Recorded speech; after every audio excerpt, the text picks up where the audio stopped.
মা ব্যবসায়ী। মা ব্যবসায়ী। মা ব্যবসায়ী। তেমন কিছু না গাইস, আসলে ভুলবশত আমার দুটো জারজ সন্তান বেড়ে গেছে। আসলে ওদের ডিএনএ টেস্ট চেক করে বুঝতে পারতেছি না যে আসলে ওটা কার সন্তান। যদি তোমাদের কনফিউজটা আমি দূর করে দিচ্ছি, শোনো, আমি একটা বিয়ে করি আর আমার বউরে পাঠায় ব্যবসা করতে কক্সবাজার, তাহলে এবারটা বুঝে থাকো যারা কন্ডম ইউজ করিনি তাদের জন্য আমার এই জারজ সন্তান দুটো বেড়ে গেছে। তাই যেহেতু বিয়ে করছি আমি আর মান সম্মানটা যেহেতু আমারই যাচ্ছে আর সন্তান হিসেবে যখন নাম আমারই হয়ে গেছে, তাহলে আজকে আমার এই দুটো সন্তানকে ভালো করে আমি বুঝিয়ে দেবো। আবার পুটকিতে ঢুকিয়ে দেবো, যে পাশ থেকে ওর মার মধ্যে বেরোয়েছে সেই পাশ থেকে আমি ঠিক করে আবার ঢুকিয়ে দেবো। মা ব্যবসায়ী। মা ব্যবসায়ী। মা ব্যবসায়ী। এই যে আমার যারা সন্তানরা নিজের মার কথা কি পাবলিক প্লেসে কেউ ওইভাবে বলে যে তোমার মারা মা ব্যবসায়ী, মানে আমার বউ ব্যবসায়ী, আর তোমরা যে আমার যারো সন্তান এইটা কিন্তু কেউ বলেই না। তোমরা এভাবে স্বীকার করতেছ কেন? ও আসলে আমি ভুলেই গেছি, তোমরা তো যারো সন্তান ঠিক আমারই। গাইস, তোমরা তো আমার এক ছেলেকে দুইবার দেখছো, তাহলে চলো এবার আমার আরেকটা ছেলেকে আমি দেখাই তোমাদের, তাহলে তোমরা তো নিজেরাই কনফিউজ হয়ে যাবা যে একটা ছেলের দুইবার দেখলাম, তাহলে আরেকটা ছেলে কোথায়। ব্যবসা ভালো, সেলুন ব্যবসা ভালো, কিন্তু তার চেয়ে জঘন্য ব্যবসা হচ্ছে মা ব্যবসা। বলছি আমার দ্বিতীয় সন্তান, তুমি কিন্তু ভালো করে জানো ওই তোমার মা কিন্তু ব্যবসা করে তোমাদের এত বড় করেছে, তার মানে নিজের মাকে এত বদনাম করতে নেই। শোনা, চলো তোমাদের দুই ছেলেকে আজকে আমি ভালো করে বুঝিয়ে দেবো, তার আগে ইন্ট্রোটা দিয়ে নিই।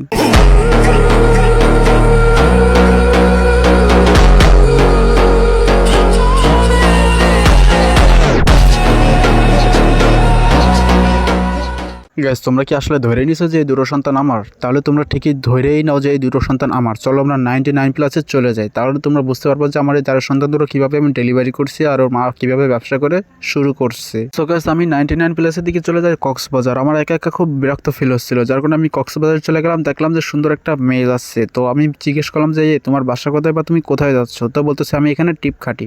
কিসের টিপ খাটে সেটা কিন্তু আমার এখনো বলে নাই। আমি জিজ্ঞেস করলাম কিসের টিপ খাটো আর কিসের কি? তা বলতেছে যে 1 শট 500 আর 1 ঘন্টা 1000। আর তোমরা তো ভালো করে জানো যে ওই সময়ের লোকজন কিন্তু আসলে একটু বোকাশোকা ছিল, প্যাচ গাছ কিন্তু অতটা বুঝতে পারতো না। তো যার কারণে আমি প্যাচটা বুঝতে পারি না, আমার ভালো লেগে যায়, যার কারণে আমি ওর মারে বিয়ে করি। তাই মনে করলাম যে একটু ঘর সংসার করবো, সুখে শান্তিতে বাস করবো। তা না, ওর মা খালি বলে কক্সবাজার যাবো, কক্সবাজার যাবো, কক্সবাজার যাবো। আসলে 14 পুরুষের কাছে না গেলে ওর মার নাকি হজম হয় না। তারপরে ওর মা চলে যায় কক্সবাজার, 3 মাস পরে আসে, তাও প্রেগনেন্ট অবস্থায়। ডবল মানে বুঝতে পারতেছো, যমজ সন্তান আর কি। তারপর আমি চিন্তা করলাম যে কি ব্যাপার, ওর মার সাথে তো আমি এক রাতে থাকলাম না, তাহলে কিভাবে ডবল একদম প্রেগনেন্ট হয়ে আসলো, ডবল সন্তান। তারপরে পরিস্থিতির কারণে ঠিক আছে আমি মেনে নিলাম। তারপরে দুটো সন্তান একসাথে বের হয়েছে, তার মধ্যে এই হচ্ছে একটা, আর তারপরে হয়েছে এই একটা।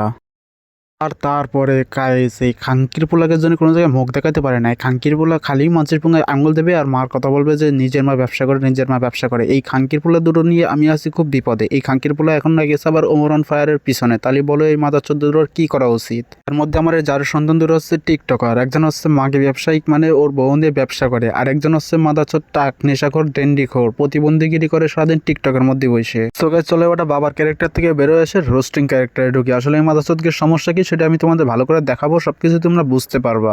এতক্ষণ তোমরা হয়তো বুঝতে পারছো, তারপরে চলো আরেকটু ভাঙি ছেড়ে বোঝাই দিই। I love you, আম্মু। I love you, নানি। শোনো গাইস, পৃথিবীতে যদি কোনো নিঃস্বার্থ ভালোবাসা থেকে থাকে সেটা হচ্ছে একটা মা সন্তানের মধ্যে, ঠিক আছে? যে মা হচ্ছে নিঃস্বার্থ ভালোবাসা দিয়ে সন্তানের জন্য সারা জীবন সে কষ্ট করতে চায়, সারা জীবন সে তার সন্তানকে ভালোবাসতে চায়। যখন ওমর অন ফায়ার তার ফিলিংসগুলো বোঝাতে যায় আম্মুরে এবং তার নানিকে আই লাভ ইউ বলে, তখন এই মাথা চোদ্দরা চপ করে বলে কি মা ব্যবসায়ী, মা ব্যবসায়ী, মা ব্যবসায়ী। মূর্খ তো মূর্খ, আসলে তাদের ব্যবহারে বোঝা যায় সেটা হচ্ছে মূর্খ।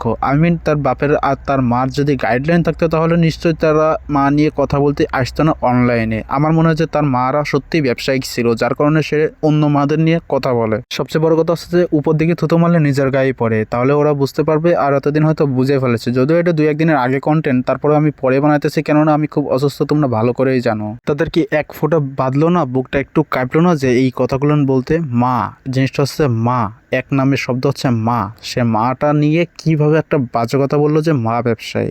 ছি ছি ছি। সো গাইস, ভিডিও আমার এই পর্যন্ত ছিল। স্ক্রিপ্ট ছাড়া ভিডিও বানাইছি শর্ট টাইমে, তো আমি আর কিছু বলতে চাই না। তোমরা বুঝতে পারতেছো। আর বেশি আমি গালাগালিও দিতে পারি না, অন্যদের রোস্টারকের মতন তেমন একটা ভাইব নিয়ে আসতে পারি না। তো আমি চেষ্টা করবো আল্লাহর রহমতে। তো আস্তে আস্তে সবকিছু সম্ভব। তো সে পর্যন্ত ভালো থাকো, সুস্থ থাকো, দেখা হবে নতুন কোনো ভিডিওতে।